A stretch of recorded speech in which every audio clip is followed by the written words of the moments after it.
avait quelqu'un qui a dit que je peux pas jouer aux poupées. Et après, j'ai pleuré. Bienvenue sur Papatriarcat, le podcast qui réfléchit la parentalité au XXIe siècle en essayant de l'affranchir du modèle patriarcal. Alors cet épisode a été enregistré dans une caravane au fond d'un jardin. Il a été enregistré juste après que moi-même je sois invité dans un podcast qui s'appelle Le Plein de Sens, qui est produit par ce qu'on appelle la prod au fond du jardin. Tu vois, tu fais le lien avec la caravane au fond du jardin, tout ça. Et tout ça, en fait, c'est géré, c'est fait, c'est inventé, c'est créé par Grégory Vacher et Anso Soupio. Alors, peut-être que vous ne les connaissez pas, j'en doute quand même, que vous en ayez jamais entendu parler, mais peut-être, sait-on jamais. Greg, il a été animateur radio pendant plus de 15 ans. Et moi, j'ai eu le plaisir d'être invité quand il était sur Fun Radio, justement, dans une émission qu'il animait justement avec Anso. Et vous avez parlé de mon podcast et de mon compte Instagram et tout. Et moi, j'étais comme un gosse en mode « Oh là là, je vais passer sur Fun Radio, c'est trop bien !» Et je les remercie beaucoup.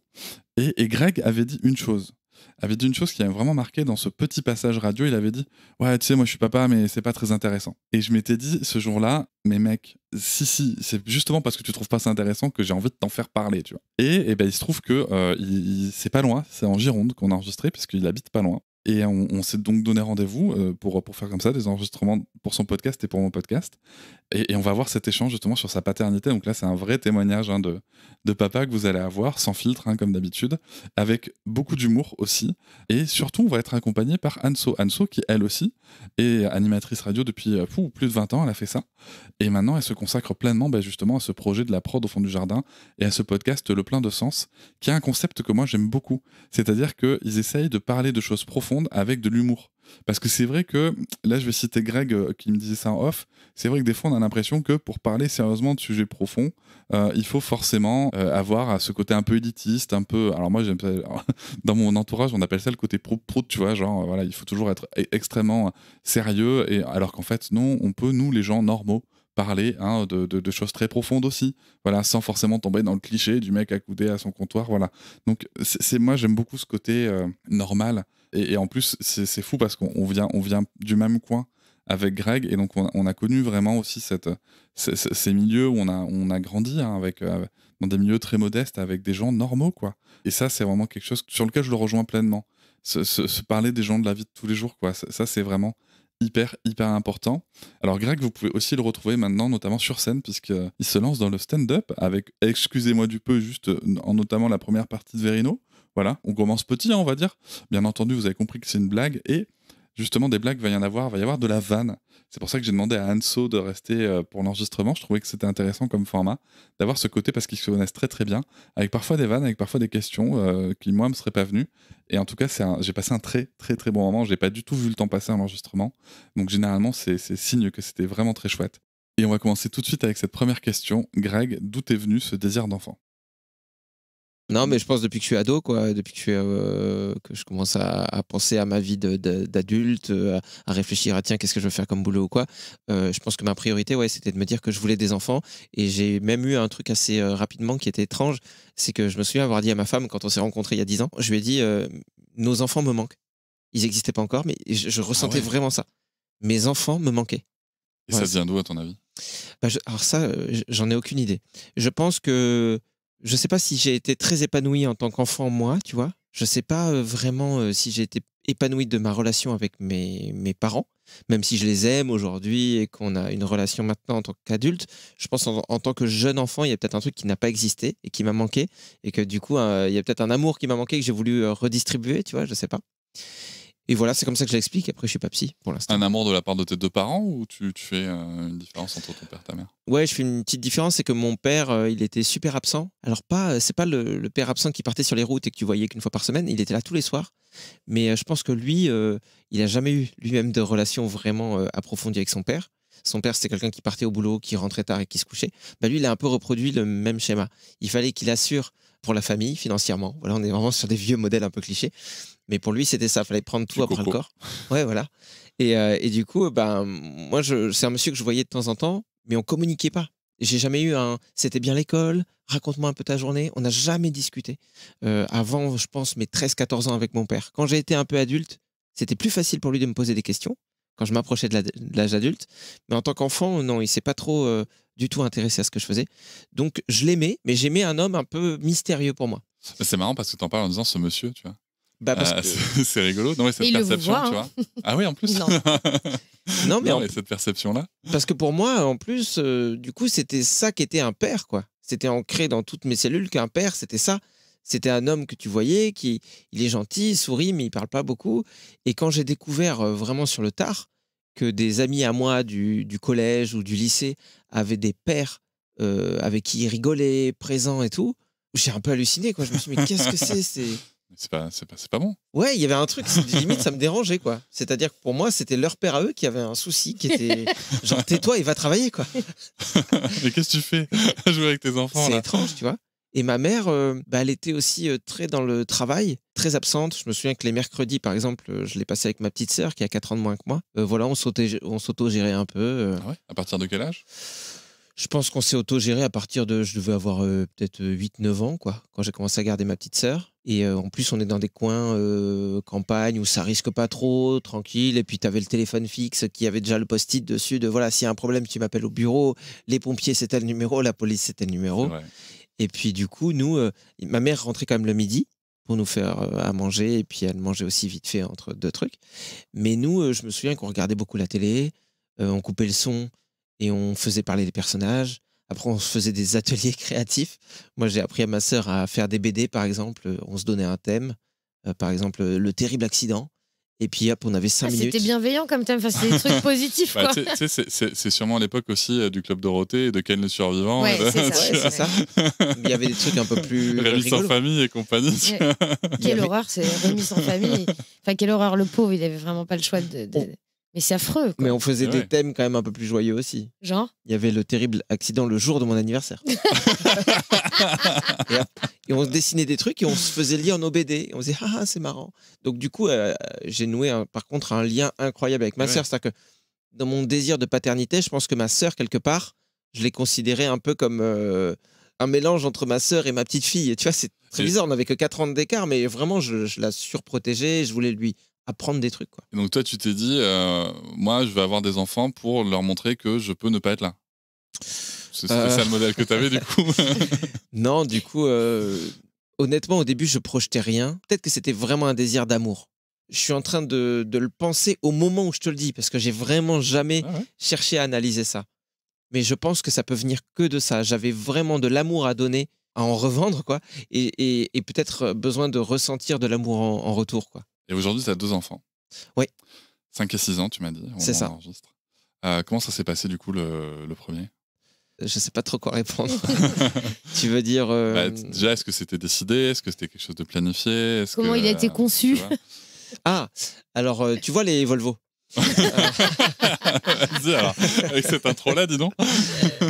Non, donc ma femme, moi, je l'ai rencontrée il y a à peu près 11 ans.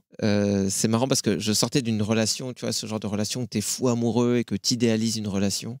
J'étais avec une... Toxique, quoi. Ouais, c'était un peu toxique parce que j'avais rencontré avant ma femme une Américaine qui faisait des études en France et tout. Et donc, on a cette relation où moi, j'idéalise un peu le côté elle est américaine et quand elle parle, il y a un petit accent. Ah là là. Et elle vient de New York et sur papier, la société te dit que c'est classe. Quelqu'un qui vient de New York et tout, ça va, elle vient pas d'un pays du tiers-monde. C'est New York, donc tu as le droit. Et quelque part, je vivais aussi beaucoup cette relation au travers du regard des autres. C'est-à-dire que dans le regard de mes potes, il y avait un truc un peu waouh. Ouais, t'avais un beau trophée, quoi. Ouais, il est avec une Américaine, super. Et au-delà de tout ça, cette relation m'a nourri parce que c'est la première fois que j'étais avec quelqu'un qui avait une culture différente. Et putain, j'ai découvert à quel point j'étais assoiffé de ça. Et même si je n'aimais pas tout dans la culture américaine de ce qu'elle me renvoyait en tout cas, waouh, le fait d'apprendre des choses que je connaissais pas. Je me suis senti vivant, quoi. C'était trop bien. Et au bout d'un an, donc je passe. Elle était rentrée aux États-Unis entre-temps. Je passe les vacances de Noël là-bas. Et dès que je rentre, elle me dit « Oh, Greg, c'est terminé, machin. » Avec un accent, donc c'est mignon. Ouais. C'est pitié à l'américaine. Oh, j'ai une nouvelle incroyable pour toi. C'est amazing. Tu te rends compte comme notre relation est géniale. Ouais. Mais c'est fini.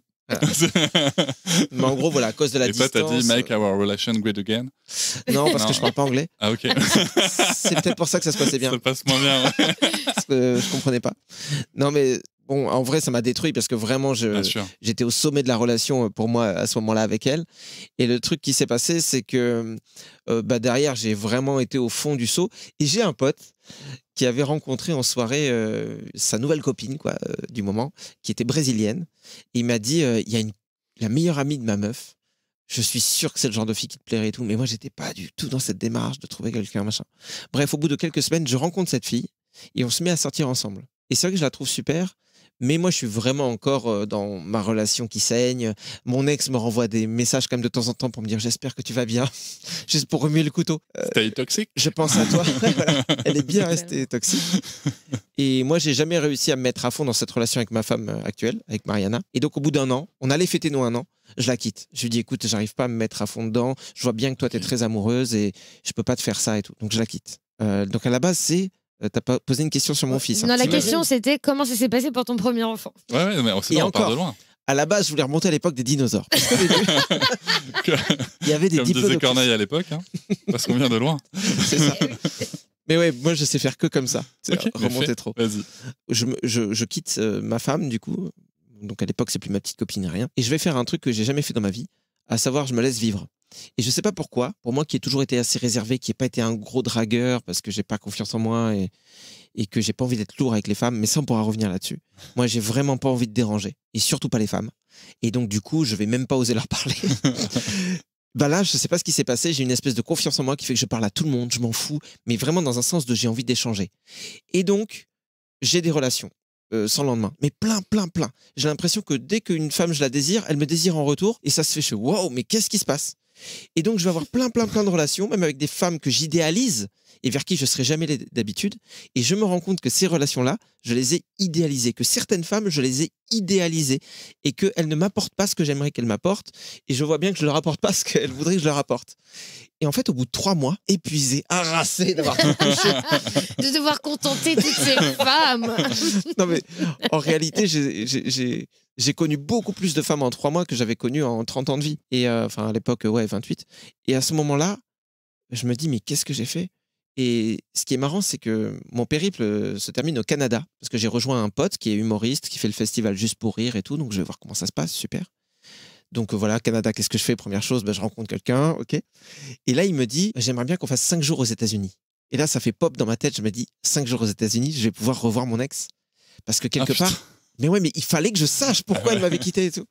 Et ce qui est dingue, c'est qu'on part aux États-Unis, j'envoie un message à mon ex qui me dit, oui, on va boire un café et tout. Et je te jure, c'est comme si c'était une autre personne. Je vois une personne moins rayonnante. Enfin, je sais pas, elle me renvoie beaucoup moins de choses que ce qu'elle me renvoyait avant. Et je me rends compte que j'étais aussi responsable de ce qu'elle me renvoyait. J'avais projeté quelque chose sur elle. Elle est très sympa, elle est très bien, mais il y a un côté, waouh, attends, je me pourris la vie et je pense tous les jours à cette personne. Mais pourquoi?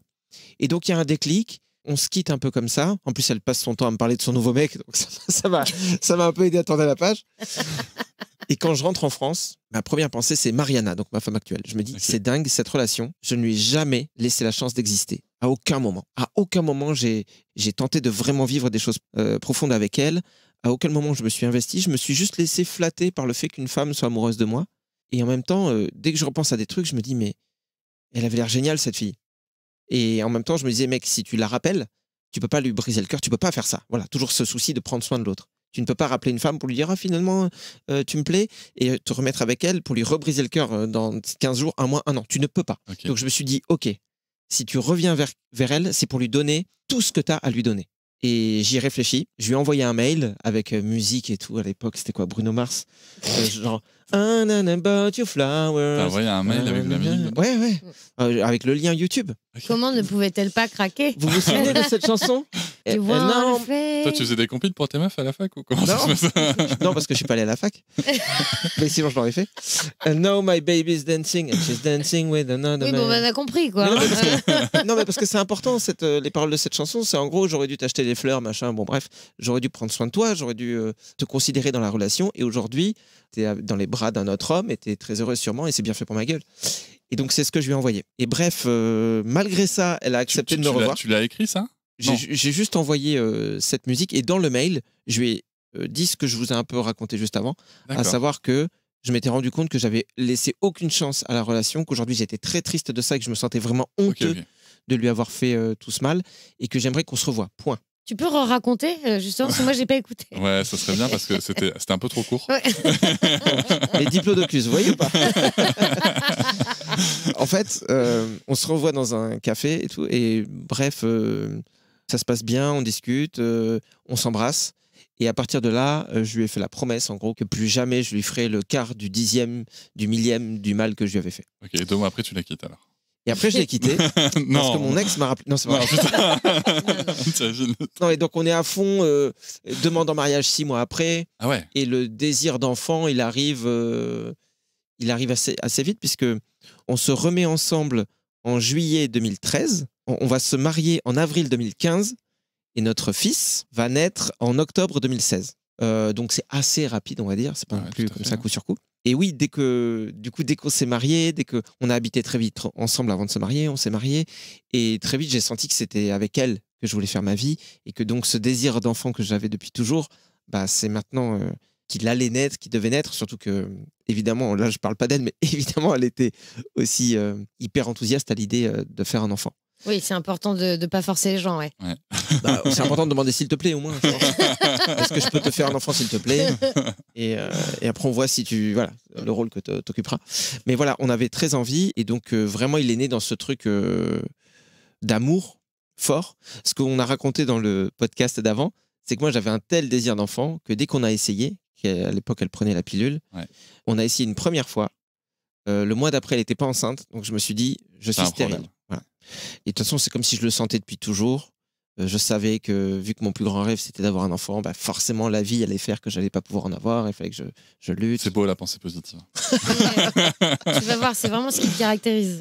Je suis un grand spécialiste. Du coup, je suis allé voir un docteur. Alors, c'est marrant, t'es déjà allé voir un urologue? Non. Voilà, parce qu'un médecin généraliste, quand je lui ai dit ce que j'avais... En fait, déjà, j'avais une petite douleur dans le testicule gauche. Okay. C'est important que ce soit le gauche.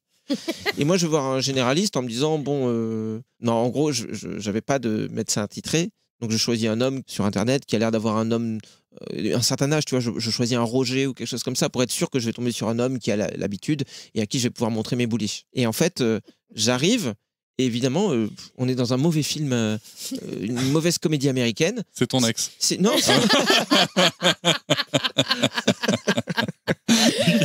j'aurais préféré. Qui a changé de sexe entre-temps. Non, mais c'est une remplaçante. Elle a 22 ans, je pense. Elle est toute jeune. Okay. Elle arrive et je lui explique ce que j'ai. Et elle me dit voilà, faut enlever votre pantalon. Horrible, quoi. Pour moi, parce que je suis tellement pudique à l'extrême qu'elle, du coup, elle inspecte le truc. Moi, je ferme les yeux parce que je me dis peut-être je vais devenir invisible, elle va plus me voir. Et elle me dit qu'il faut aller voir un urologue. Et l'urologue, après m'avoir vraiment palpé, lui, pour le coup, c'était un monsieur qui avait de la bouteille. C'est limite, il a enlevé mes sous-vêtements tout seul. Il s'est dit, allez, vas-y, on n'a pas de temps à perdre.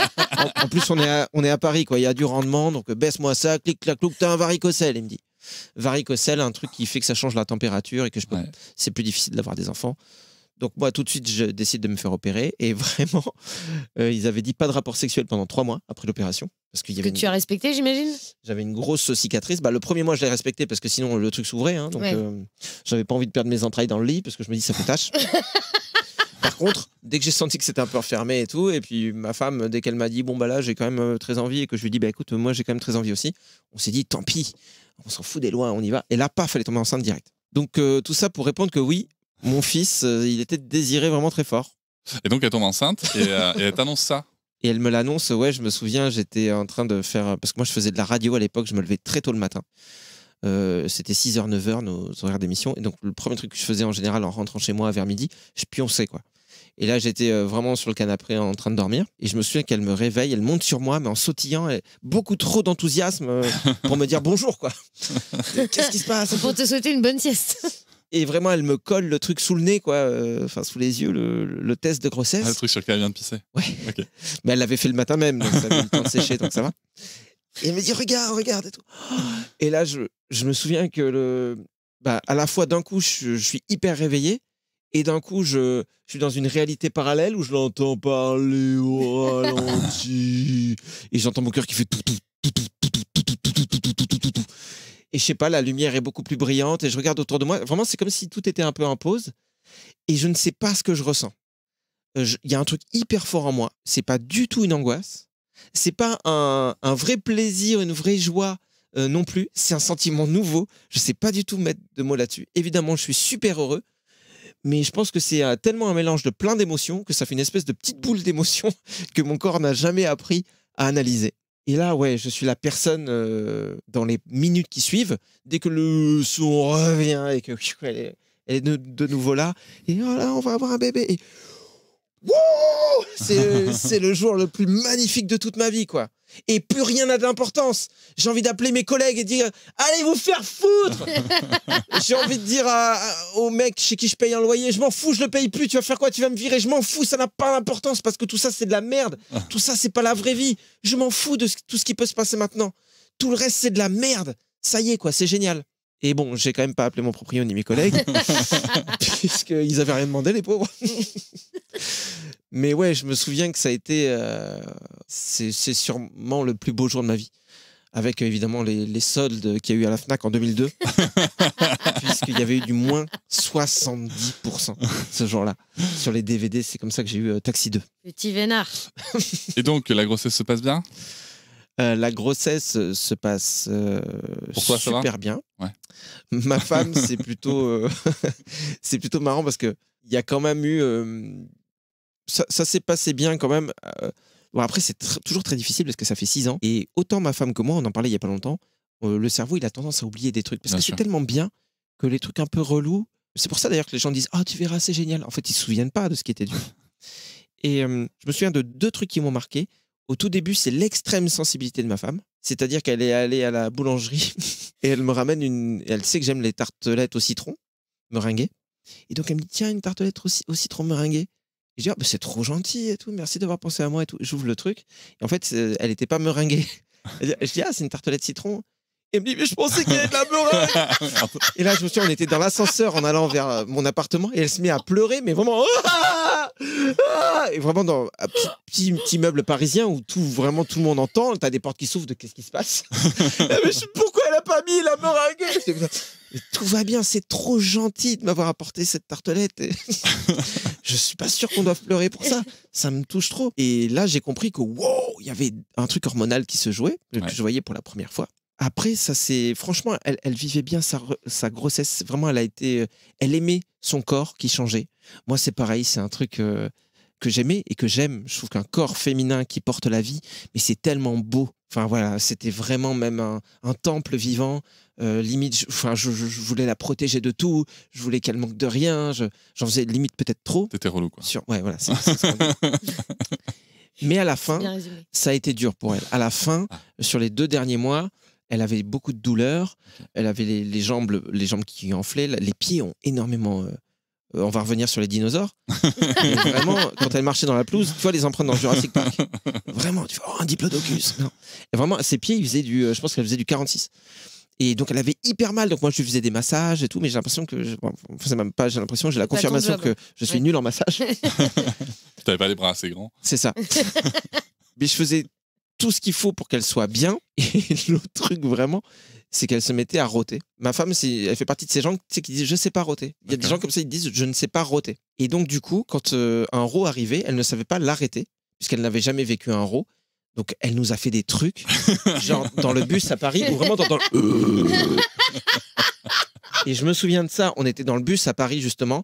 Elle me dit, je sens... Et moi, à chaque fois, j'étais en... J'essayais de faire du bruit pour la courir, mais c'est aussi pour elle. Hein. Attention, moi, je m'en fous. Hein. J'avais pas honte, tu vois, c'est pas genre j'ai honte de ma femme. Mais je sais que elle, ça la gênait beaucoup. Et donc, il y a une fois où on est dans le bus comme ça, et donc elle fait le...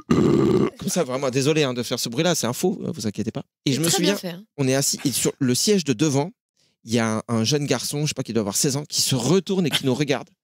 Et moi, je fais ce geste où je mets ma main devant ma bouche, genre c'était moi, tu vois. Et là, j'ai vu dans le regard de ma femme que c'est comme si j'avais pris une balle pour elle. Ah, à partir de ce moment-là, elle s'est dit, ok, ce mariage vaut quelque chose. Tu seras mon Al Bundy, quoi. mais donc, voilà. Ok. Globalement. Et arrive l'accouchement. Et arrive l'accouchement. Donc toi, tu vis ça sereinement, ça va? T'as pas eu trop mal? C'est gentil que t'en parles parce que je pense que c'est beaucoup plus douloureux pour les hommes parce qu'on a cette frustration de ne pas porter la vie qui nous met dans un état de stress que personne ne pourra jamais comprendre. Ouais, je pense, attention, hein, parce qu'il y a peut-être des gens qui n'ont pas de second degré là et qui du coup te disent qu'elle tout paie. Ça tombe bien, c'est du premier degré. Non mais tout est arrivé très vite. Ouais, c'est bien passé? ça s'est pas très bien passé. Ouais. Le truc, c'est que au moment où mon fils devait sortir, quoi, on s'est rendu compte qu'il y a un truc qui bloquait. Et nous, si tu veux, on était à l'hôpital Necker à Paris, dans le 15e, qui est censé être un hôpital public plutôt réputé, sur tout ce qui est enfant. Voilà. Et donc, on était plutôt rassurés. Mais en même temps, là, sur le moment, on voit que ça ne sort pas. On voit qu'il y a des gens qui rentrent dans la pièce, qui sortent, et on nous dit pas trop grand-chose. Et on voit le rythme cardiaque du bébé qui fait des pics, qui va très très très haut, et ça revient normal. Et ça va très très très haut, et ça revient normal. Très honnêtement, je pense qu'à l'hôpital Necker, ils font un super boulot. On a eu des sages-femmes super dans la pièce.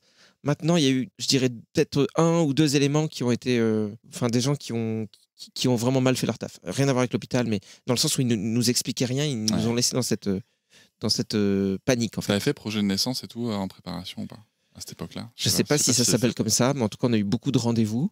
En fait, on rédige ce qu'on veut pour l'accouchement, voilà, c'est ça? Et ça, c'est un truc, en fait, si tu veux qu'on t'explique ce qui se passe à chaque moment, il faut l'écrire dans le projet de naissance. Ah, Sinon, d'accord. Mais ça tombe pas juste sous le sens, en fait, de base? Ben non. Tu vois? Non, parce qu'il y a aussi des gens qui veulent pas qu'on leur explique ce qui se passe à chaque moment. Ça existe, hein. Mais après, ça va dépendre des hôpitaux et tout. Mais en fait, c'est aussi que le personnel soignant, si tu veux, parfois, pour eux, c'est... En fait, si ne pas expliquer, c'est aussi gagner du temps, gagner tu vois, gagner des... Et dans les cas les plus graves, gagner des opportunités, des chances. Donc, j'avais pas écrit ça. Moi, j'avais marqué que je voulais des nachos et du guacamole. Heureusement. Mais donc, ça se passe pas tout à fait comme tu veux, en tout cas. Ouais. Et vous comprenez pas ce qui se passe. On comprend pas ce qui se passe, et jusqu'à ce que le médecin rentre au bout d'un moment et qu'en fait, ils mettent carrément sa main dans le vagin de ma femme, sans dire bonjour, sans rien. Vraiment, il s'installe, il regarde le truc comme tu regarderais le tunnel sous la Manche, quoi. Il se dit, bon, alors qu'est-ce qui bloque là? Il y a un bouchon à l'intérieur, et il met. Mais donc, c'est hyper traumatisant, quoi. On appelle ça maintenant aujourd'hui des violences obstétricales et gynécologiques. Donc voilà, c'est clairement ça. Et puis toi, en plus, t'es pas du milieu, tu comprends pas, tu te dis, on n'a rien à dire, peut-être, c'est nous les cons, quoi, dans l'histoire. Ouais, tout à fait. Et en fait, il décide qu'il faut déclencher l'accouchement. Bon, déjà, on voit qu'en fait, on a appris derrière que il essayait de retourner mon fils, qui avait la tête en bas, mais qui du coup n'était pas du bon côté, quoi. Alors, je sais plus s'il faut avoir le ventre vers le haut ou vers le bas, mais en tout cas, lui, il était inverse à ce qu'il faut être. Et donc, le médecin essayait de le retourner, ça marchait pas et tout. Ok. En gros, il dit, allez, il faut y aller. Donc là, il y a des gens qui arrivent en courant. Il demande à ma femme de pousser d'un coup. Tout est très rapide. Pourquoi? Mais ça devait être une douleur horrible pour ta femme. Elle, oui, elle était... Alors, heureusement, la péridurale marchait plutôt bien, était bien dosée, parce qu'au début, elle voulait 100, mais dès qu'elle a eu vraiment des très grosses douleurs, elle s'est dit, voilà, il le faut. Elle a bien fait quand même. Donc, elle a bien fait. Maintenant, pourquoi c'est la panique? J'en sais rien. Pourquoi est-ce qu'il y a un moniteur qui arrive sur roulette, machin? Pourquoi est-ce que le médecin met sa blouse en même temps qu'il demande à ma femme de pousser? Vraiment, tu es dans un mauvais film de qu'est-ce qui se passe? Et personne t'explique rien. Personne t'explique rien. Et donc moi je suis avec elle juste dans le...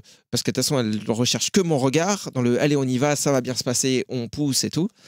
Ça se passe assez vite, avec toute la douleur de l'accouchement et tout l'émotionnel et tout ce qui va avec et la peur en plus de qu'est-ce qui se passe, mais ça se passe vite. Le bébé sort, on nous dit rien, on l'emmène sur le côté, et on l'entend pas pleurer ni rien. Il le pose comme ça 1 seconde sur le ventre de ma femme, 1 seconde, sans le lâcher des mains, et ils partent en courant avec. On nous dit toujours rien. Ma femme, elle me dit vas-y. Donc je chope, je sais plus qui était dans la pièce, une sage-femme ou quoi. Je dis mais je peux y aller? Oui, allez-y si vous voulez, monsieur. Le flou total.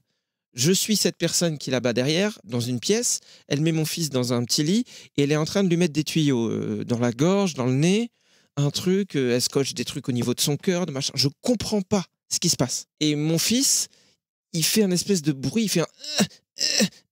Voilà. Et elle me dit, il n'arrive pas à respirer, on va mettre ça, ça va aller. Donc elle met tous les tuyaux, machin. Là, elle voit qu'il respire et elle s'en va. Donc elle me laisse tout seul avec le petit. Et sans toujours t'avoir rien expliqué de ce qui je sais toujours pas ce qui se passe. Incroyable. Mon fils est un peu bleu. Normal, hein. On est d'accord que les enfants ont déjà cette couleur-là. Dans les films, on nous présente souvent des enfants qui ont été lavés avant. Oui, et puis déjà ils marchent, ils ont des lunettes, il y a un attaché case. Ils sont déjà tout potelés et tout. Et donc là, si tu veux, le temps s'arrête un peu et je sais pas quoi faire. Parce que je suis en train de m'inquiéter aussi pour ma femme et je suis avec cet enfant. Je vois qu'il respire, mais je sais vraiment pas quoi faire. Pas toucher rien. J'ose rien faire. Je lui dis juste, je me souviens qu'il fait. J'approche ma tête de son oreille et je lui parle. Je lui dis ça va aller, t'inquiète pas, tout va bien. Chouette, c'est beau.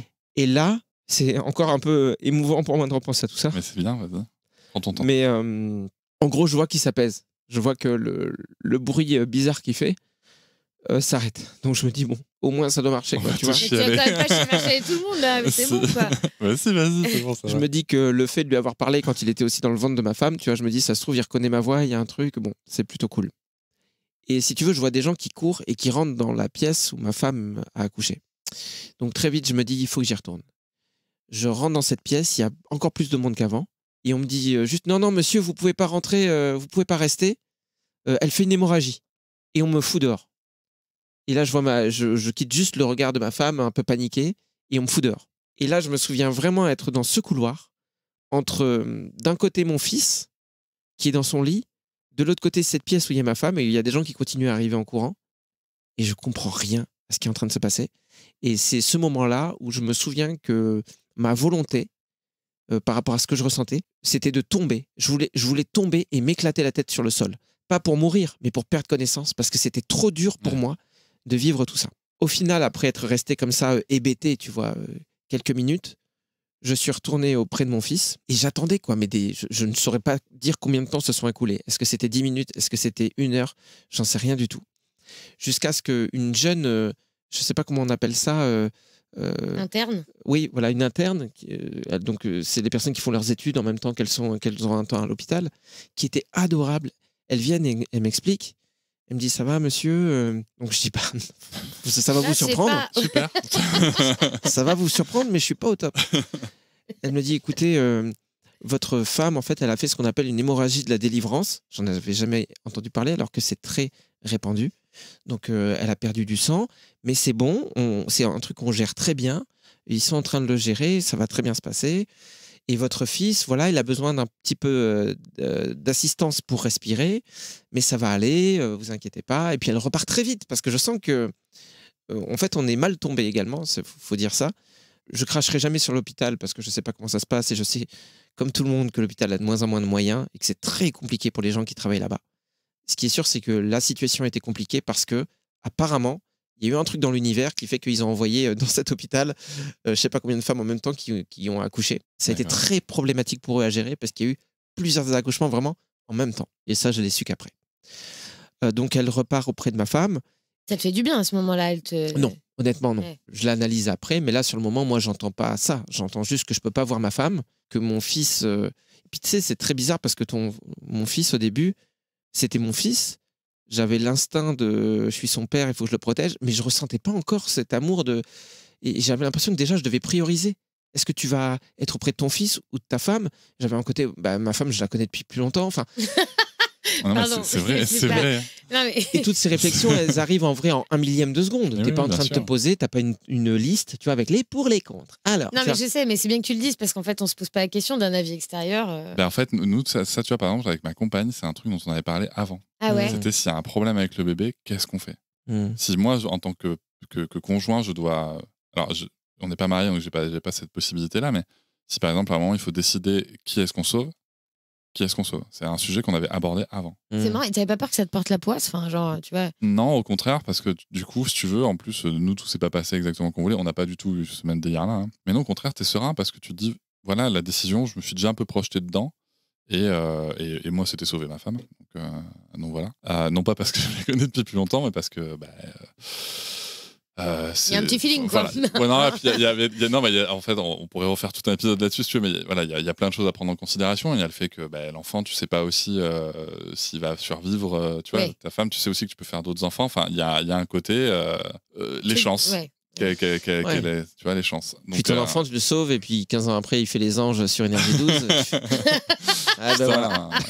en racontant à quel point son connard de père a pris la décision de laisser mourir sa mère. Si tu veux. Donc, putain, on arrive à rire de choses horribles aujourd'hui dans notre podcast, mais toujours est-il que moi, il y a quand même un truc que je retiens vachement là-dedans, c'est qu'on vient. Alors, bien entendu, attention, je vais un petit peu cadrer mon propos. Bien entendu que pendant ce temps, ta femme vit un moment qui est très difficile pour elle aussi, ton enfant aussi.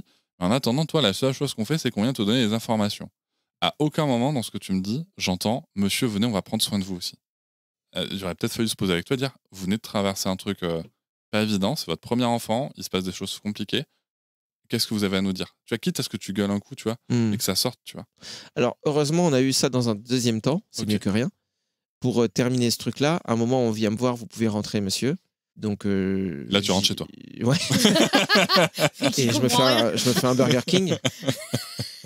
Et je regarde du foot. Voilà, c'était les Girondins de Bordeaux qui ont battu Nice sur la. Non mais donc je rentre dans la salle et je vois que alors déjà c'est une scène vraiment d'horreur. Alors tu vois tous les trucs qu'on te dit de il faut pas regarder attention hein, lors d'un accouchement. Tu sais, t'as des règles comme ça de gens qui disent regarde pas le placenta parce que bon bah là moi j'arrive, je suis face au placenta. Vraiment j'aurais pu lui serrer la main et lui taper la bise. Bon je l'ai vu, j'en suis pas mort. Hein, donc si vous devez regarder un placenta, regardez un placenta, c'est un placenta, tout va bien. Oui, puis tu peux faire un barbecue le week-end. Exactement. Moi ce qui m'intéressait c'était ma femme qui était juste derrière ce placenta qu'il fallait escalader puisqu'elle était toute blanche mais vivante, donc trop bien. Donc je parle avec elle. Ma femme va vivre les heures les plus douloureuses de toute sa vie derrière. D'accord. Parce qu'ils ont réussi à stopper l'hémorragie.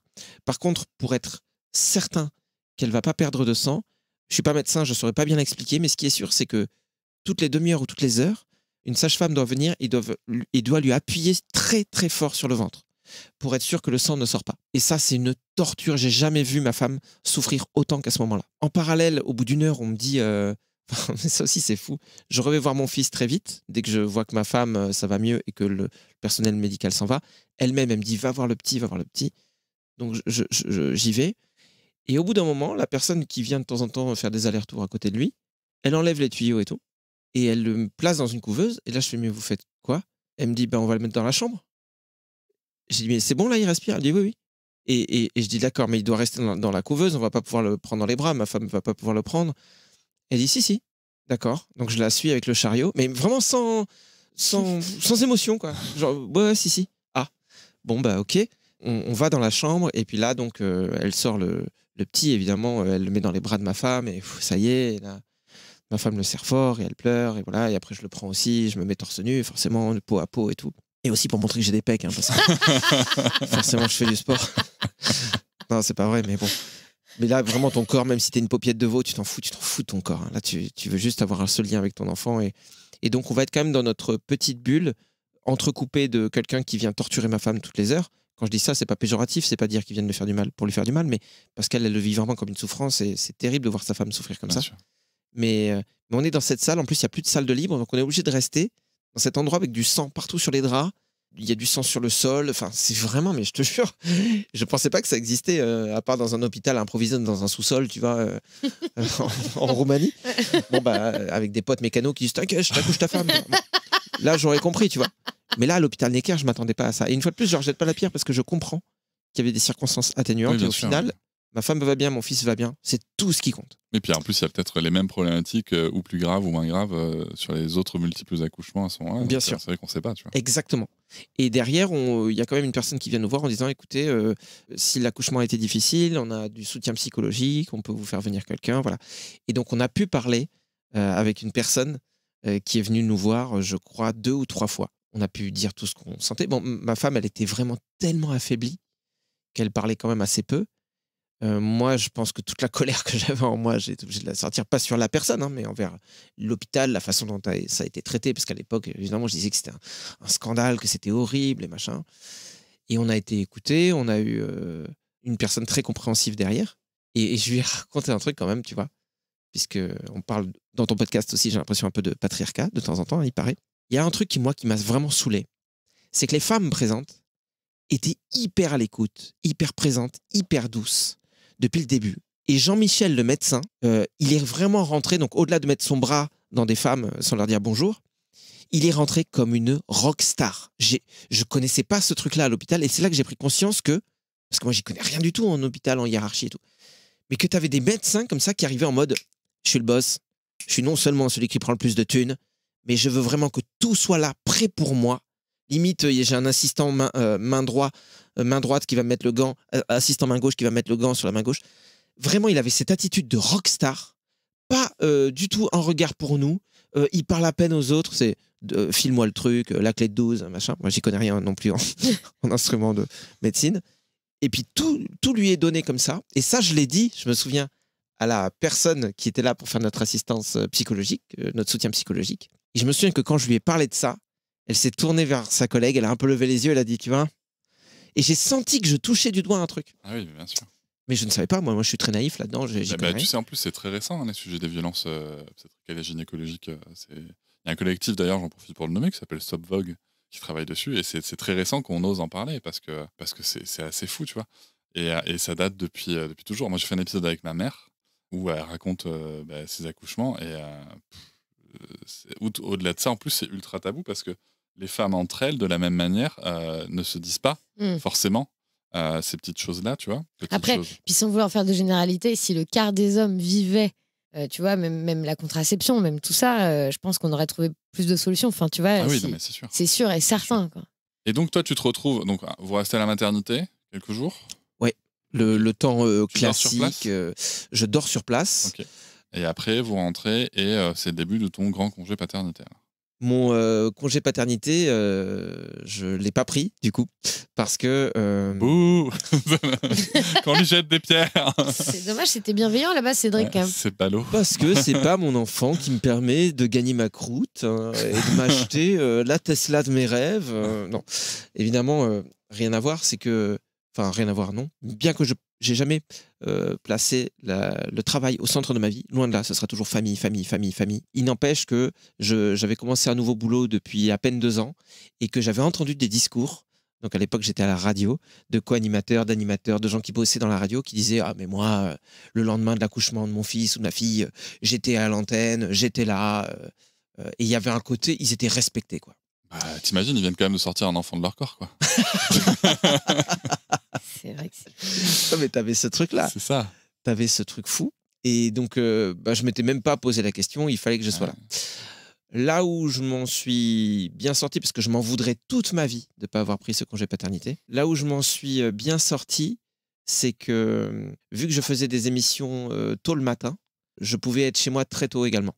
Tu vois, à 11h du matin, j'étais chez moi. Et faire ta petite sieste. Et voilà. Là, pour le coup, c'est vrai que c'est une période, on dort pas, c'est vrai. Hein. Ah oui, complètement. Mais c'est pas grave, quoi. Le sommeil, on se rend compte que ça sert à rien. Moi, même si mes enfants sont grands maintenant, la nuit, je fais plein de trucs, de la poterie. Ça sert à rien. Non, mais voilà, je m'en suis voulu de pas avoir pris ce temps-là, quand même. Et d'ailleurs, pour ma fille, qui est née 1 an et demi plus tard, là, j'ai même pas posé la question. Hein. C'était là, terminé. tu l'as pris. Ah oui, j'avais cheminé depuis. Ça a eu... on va y revenir après, mais est-ce que c'est quelque chose dont tu as parlé avec ta femme, justement, de ce postpartum? Comment est-ce qu'elle l'a vécu, cette non-présence, quand même, alors que tu en avais la possibilité? Ça a été un peu un non-sujet entre nous, dans le sens où c'était pareil pour elle, du fait que, ok, tu bosses, tu peux être là tôt, vas-y. Le seul truc qui était évidemment conclu entre nous, c'est que peu importe le fait que je bosse ou pas, il fallait qu'on partage du mieux qu'on pouvait les nuits. Et du fait qu'elle allaitait, elle avait forcément beaucoup plus de taf. Hein. Mais dès qu'il n'y avait pas de besoin de lait, que sa présence n'était pas absolument nécessaire, là, forcément, c'est moi qui prenais le relais. Donc oui, j'ai fait pas mal de nuits blanches, mais même parce que moi-même, je n'arrivais pas à dormir. J'avais peur de louper un truc, j'avais peur que mon fils, il lui arrive quelque chose, ou je voulais pas que ça réveille ma femme, donc je dormais sur un petit canapé-lit, sur un petit canapé juste à côté de son lit. Et voilà, ça s'est fait comme ça, et c'est très difficile, parce que c'est ce que je disais tout à l'heure. En réalité, la première année, elle a été tellement, tellement, tellement dure, que mon cerveau, mais celui de ma femme aussi, hein, vraiment, on en parlait il y a pas longtemps, il a gommé des choses. Mais ce qui nous a beaucoup aidé, c'est que ma belle-mère, donc qui est venue du Brésil exprès, juste avant l'accouchement. Et elle est restée 3 mois. Les 3 premiers mois, elle a habité avec nous. Donc, ça a été aussi un soutien incroyable. Alors ça, c'est hyper important et je pense que ça change totalement la donne. Hein, clairement, 3 mois avec une personne qui peut aussi faire la bouffe et tout. Parce que tu sais, souvent, exactement. Souvent, tu sais, les gens viennent visiter les parents, sauf qu'en fait, les gens deviennent une charge mentale et organisationnelle extrêmement lourde. Alors que là, de plus en plus, on en parle sur les postpartum. Amener de la bouffe, proposer de faire du linge, du machin, du truc, et surtout parler aux parents de comment ils vont. Parce ils passent leur temps à parler du bébé, à répéter les mêmes choses, et souvent on leur demande pas eux comment ils vont et de quoi ils ont besoin. Donc ça, c'est hyper important. Je voudrais juste prendre un petit instant pour m'adresser à l'auditoire. Vous pouvez réagir à cet épisode, pour réagir à l'histoire de Greg, à ce qu'on peut se dire sur le lien qui est en description. Ça s'appelle SpeakPipe. Vous pouvez laisser un audio. Et bien sûr, je répondrai dans le podcast à si vous êtes d'accord, pas d'accord, si vous êtes ému, pas ému. Voilà, tout ce que vous avez envie de dire. vous le faites et ensuite on en reparle dans le podcast.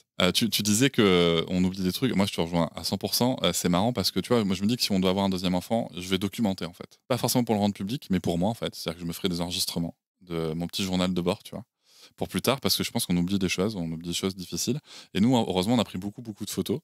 Et en fait, moi, c'est quand je vois ma gueule. Tu vois, parce que là, tu vois, je lève mes lunettes, j'ai déjà des cernes. Tu vois. Mes mecs, elles étaient là. Enfin, je vois vraiment ma tête, quoi. J'ai l'air fracassé, tu vois. Ouais, c'est pareil. Et c'est là où tu te dis, ça devait pas être si facile que ça, quand même pour moi, quoi. Mais c'est vrai qu'il y a des choses comme ça qu'on oublie. Alors, maintenant, je voudrais arriver sur l'autre sujet qui m'intéresse, c'est que donc vous vivez un premier mois, une première année qui est vraiment très difficile, tellement difficile que vous dites, on recommence tout de suite. Ou c'était un coup. Non, mais c'est des gens qui aiment bien se mettre des bâtons dans les roues, hein, de base. Ah ben là oui. C'est-à-dire que on voulait plusieurs enfants. Ma femme, elle en voulait 5. Et bon, là, si on en reparle aujourd'hui, vous allez voir que le nombre est revenu est retombé à 2, les enfants qu'on a déjà, quoi. Elle avait, elle, une envie plus que moi, c'était que les enfants soient rapprochés. Pour qu'ils puissent vivre un peu les mêmes choses au même moment. Et moi, je m'étais dit, pourquoi pas? C'est vrai qu'avec ma sœur, moi, j'ai 4 ans d'écart, elle est 4 ans plus jeune, et ça nous a forcément éloignés sur des petits trucs. Mais en revanche, on a quand même eu une très belle relation. Mais c'est sûr que je pense pas que tu es la même quand tu as 4 ans d'écart avec ta sœur que quand tu as vraiment 1 an et demi. Et quand donc notre fils avait 8 mois par là, malgré la fatigue et le fait que même notre couple était en grosse difficulté, vraiment c'était très dur à tout niveau. Par contre, on savait que l'amour était là, tu vois, il n'y avait aucun doute sur l'amour. Je savais que j'aimais ma femme, elle savait qu'elle m'aimait, mais il y avait un côté je t'aime mais ta gueule, tu vois. En tout cas, de son côté, c'était un peu ça. Tu vois. On était même tous les deux, on était dans le je t'aime mais ta gueule, mais laisse-moi tranquille et aide-moi plus, voilà.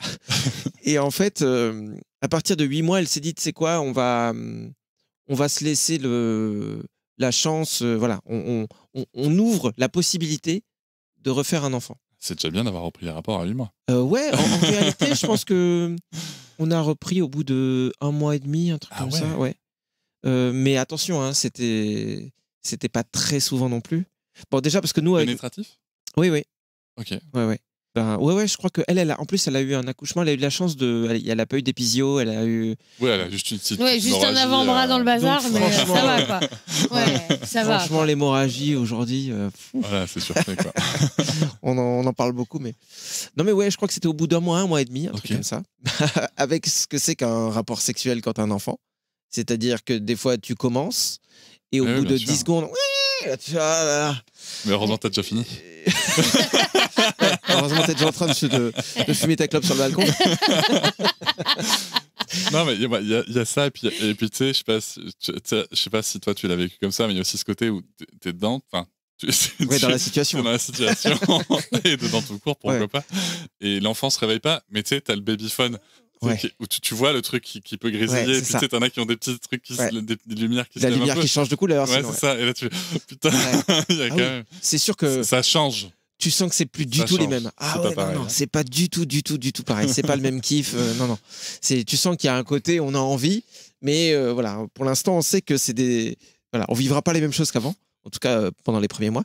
Et ce qui est plutôt marrant, c'est que il y a quand même eu, tu vois, on n'a pas fait l'amour régulièrement après. Il y a quand même eu des moments où pendant des semaines, voire peut-être un mois entier, on faisait pas. Je sais pas. Et donc, quand elle a dit ça, quand elle m'a parlé de ça, dans le mois, ça, je m'en souviens très bien, on a eu un seul rapport sexuel dans tout ce mois-ci. Et c'est le rapport sexuel qui a fait que le mois d'après, on est au Brésil en vacances, justement. On rend visite à mes beaux-parents. On a amené mes parents pour qu'ils visitent le Brésil aussi. Un moment comme ça. Et on est à l'hôtel et elle me dit, je sais pas, j'ai pas mes règles, machin, c'est un peu étrange. On va à la pharmacie, en plus il y avait mes parents qui étaient là. Elle me dit, occupe tes parents pendant qu'elle va chercher le test de grossesse. Mais ça fait. Donc moi je leur dis, regardez le Doliprane, ça s'appelle pas pareil ici. Vous avez vu? Ils font pas du 1000 mg de paracétamol. Maintenant je le sais grâce à cette anecdote. Vous avez vu, ça s'est bloqué à 750 au Brésil. Ah ouais, fais voir. Incroyable. Pendant ce temps, elle a acheté son truc. Et en fait, on est remonté à la chambre d'hôtel et puis voilà, on a appris qu'elle était enceinte. Alors quand on a annoncé ça à nos parents 3 jours après, il y avait vraiment ce côté, ouais, vous êtes tarés en fait. Mais grave. qu'est-ce que vous foutez quoi. Et déjà, attends, il y a une question technico-technique biologique qui me vient. Du coup, elle avait arrêté d'allaiter ou elle allaitait encore à ce moment-là? À ce moment-là, je crois qu'elle venait d'arrêter parce que. Donc elle venait d'avoir son retour de couche alors. Alors là, tu vois, ça montre. Ah d'accord, que mais je tu suis m'apprends encore, des choses aussi. L'allaitement au sein, c'est un contraceptif naturel en fait. Ah. Ouais, moi, ma compagne, elle a passé. Alors, il y a plein de conditions. Enfin, il y a certaines conditions. C'est pas le sujet, donc je vais pas revenir trop dessus. Mais ma compagne, elle a passé. Du coup, elle a eu son retour de couche. Ma fille elle était 4 ans et elle a eu son retour de couche à un petit peu plus d'un an et demi. Après un petit peu plus d'un an et demi après la naissance. Ouais. D'accord. Ah ben ouais, ça doit correspondre parce qu'elle a allaité, je pense, jusqu'à 6 mois. Ben voilà. Elle a allaité jusqu'à 6 mois. En fait, la prolactine, c'est une des hormones de l'allaitement qui sert à ça. La nature D'accord. est bien faite. Bah oui. Et ça me fait penser, tu vois, lié à ça, qu'elle a arrêté d'allaiter. Non pas parce que ça se passait mal, mais parce qu'à l'époque, elle reprenait son activité professionnelle et que c'est venu tout bouleverser et qu'on a fait moitié biberon, moitié allaitement et qu'au bout d'un moment, mon fils il s'est dit bah, ça coule vachement plus vite dans le biberon quand même. Et donc il refusait le sein. Elle, voilà, et elle a été très triste de ça. Et derrière, effectivement, donc ça doit correspondre. Ma fille est arrivée. Coucou. Ta fille est arrivée. Bon, il y a quand même encore une grossesse. Ta femme est toujours aussi sensible. Est-ce qu'elle rote? Est-ce qu'elle rote? Non, mais ça c'est vrai. Elle rotera, oui. Elle rotera. Elle rotera pour le reste du temps de sa vie, puisque depuis cette grossesse, ça lui arrive encore aujourd'hui. Mais elle lâche des caisses aussi ou quoi? Écoutez, j'ai épousé Jean-Marie Bigard. Elle fait des blagues. Elle fait des blagues douteuses également. Non, mais elle rote. Mais c'est marrant. Mais la sensibilité, ça va. Cette grossesse se passe bien. Cette grossesse se passe toujours bien, encore une fois, dans les premiers mois. C'est toujours sur la fin que c'est plus difficile, qu'elle a beaucoup de douleurs, surtout aux jambes. Très mal aux jambes. Donc elle dort avec des coussins pour se relever les jambes, voilà, des trucs comme ça un peu chiants. Toujours les pieds qui enflent, des trucs comme ça. Bon, au moins elle a les Rangers de la dernière fois qui peuvent lui servir. Mais voilà, elle a encore des trucs comme ça. Ce qui va venir un peu ajouter une petite angoisse. C'est qu'il y a un enfant. C'est que cet enfant à l'intérieur, donc ma fille, elle ne va jamais se retourner. Okay. Elle va rester les pieds en bas. Nous, à l'époque, on a quitté Paris, on est en région parisienne dans le 91, et dans le petit hôpital dans lequel on va, ils nous disent, bah, nous, on fait les accouchements en siège, si vous voulez, voilà, ça dépend des hôpitaux, mais on le pratique. Et nous, on se demande, du coup, qu'est-ce qu'on fait, quoi. Bon, ma femme, de toute façon, elle voulait pas de césarienne, c'était vraiment son truc. Mais là, elle se disait, attends, si je fais une hémorragie, parce que quand tu fais une hémorragie de la délivrance, ça veut dire que ça peut réarriver. T'as aucune garantie, mais voilà, t'es assujetti à ça. Donc tu as des niveaux d'alerte que les maternités gèrent ou pas, en fait. Bah voilà, exactement. Donc nous, ils pouvaient gérer cette alerte-là, donc il n'y a pas de problème. Mais est-ce que de nous-mêmes, vu ce qu'on avait vécu, on voulait repartir là-dedans? Moi, j'avoue que j'étais pétrifié. Ma femme, curieusement, alors que c'est elle qui avait vécu ça, elle avait quand même un peu moins peur que moi. Mais après, moi, je pense que c'est parce que j'ai vraiment un niveau d'angoisse qui est pas normal, quoi, qu'il faut que je soigne avec un psychologue. Et bah vas-y maintenant. Bah ouais. Et voilà, c'était ce seul truc. Alors, on a fait du coup plein de radios pour savoir au niveau des hanches, est-ce que ça passe? Parce que ce que j'ai appris également, c'est que quand un enfant il naît en siège, tu peux pas l'aider comme quand un enfant naît la tête la première. Un enfant qui naît la tête la première, avec les forceps et tout, même si c'est pas l'idéal, tu peux aider à tirer, etc. Que là, quand la tête est toujours à l'intérieur, tu peux pas tirer par les pieds. Enfin, c'est hyper dangereux pour l'enfant. Donc, c'est vraiment à la maman de faire tout le boulot. Donc, il y a tout un truc au début, plein d'entretiens de vous êtes prête. Hein, c'est vraiment, on te motive à fond. Et ce qui peut vraiment te décourager. Mais ma femme, elle a vraiment été guerrière, fonceuse de on va le faire et ça va bien se passer, quoi. Et ça s'est bien passé? Et ça s'est très bien passé. Alors, autre truc aussi qu'on a découvert, c'est que l'instant avant l'accouchement, en fait, on est encore tombé dans un mauvais timing de l'hôpital. Mais vraiment, on n'a pas de bol pour ça. Tu vois, où la femme, elle nous accueille. Oui, vous allez accoucher. Ma femme, elle disait, oui, mais j'ai très mal là. Et tout. Oui, vous avez mal. Des fois, il y a un peu je trouve, de condescendance de la part du personnel hospitalier, parce qu'ils doivent tellement se dire qu'il y a des patients qui en rajoutent et qu'on n'est pas forcément à l'écoute de la douleur des femmes. Et puis, si je peux me permettre de rappeler, il y a quand même peut-être quelque chose qui arrive aussi, parce que ta femme est brésilienne, c'est ça? Il y a quand même quelque chose qu'on appelle le syndrome méditerranéen, qui est une croyance selon laquelle les femmes autour de la Méditerranée, donc arabes, un petit peu plus hispaniques, en tout cas plus bronzées que la femme blanche française de base, supporterait mieux la douleur. Ah ouais? Je sais pas si tu connais ça. Moi, je connaissais pas. C'est quelque chose de... Si, c'est du racisme ordinaire qu'on voit. Et il y a énormément de récits de femmes qu'on appelle racisées, typées, tout ce que tu veux, qui racontent à quel point c'est pas le même accueil quand t'es une femme blanche, blonde, Bah oui, aux mais yeux bleus. Du coup, ce stéréotype devrait dire que si cette femme avait ce stéréotype en tête, elle aurait dû se dire ah, si vraiment elle a mal, c'est que sa douleur est vraie. Donc au moins qu'il nous serve à quelque chose. C'est qu'elle va mieux la supporter en fait. Ah, d'accord. C'est ça en fait. Tu vois. Ouais, c'est serre les dents, t'as l'habitude. Allez. Ah ben c'est sûr que si t'as. Fais-toi une caipirinha, danse la samba et puis. Voilà. Non, mais Ça en est bien un cliché. c'est ça. Hein. C'est ça. Mais du coup, ce qui était fou, c'est que du coup, il y a eu toute cette phase de oui, machin. Et ma femme, elle avait super mal. Et quand ils sont venus voir sa dilatation, là, ils ont fait ah, bon, venez, on va. Donc voilà, elle a été prise en charge. Sauf que on tombe dans un moment où changement d'équipe. Donc l'équipe ancienne s'en va et la nouvelle est sur le même truc de oui, ça va aller, madame. Ils communiquent pas entre eux. Bah ici, ils doivent communiquer entre eux, mais vraiment, ça prenait beaucoup trop de temps. Et donc, elle a vraiment beaucoup souffert. Et ce que je voulais dire, c'est qu'apparemment, du fait que l'enfant soit en siège, que ma fille soit en siège, elle avait vraiment les pieds qui tapaient dans le bas-ventre. Et ça, ouais, elle m'a dit qu'elle avait eu beaucoup plus mal pour ma fille, du coup, avant l'accouchement que mon fils. Et donc, après, du coup, ça va et après... Elle a pas refait d'hémorragie. Par contre, c'est marrant, elle disait, il va tomber, quoi. Genre, là, l'enfant va sortir, ma fille, elle va tomber. Il y avait personne qui était dans la pièce. Il me disait, mais va chercher quelqu'un et tout.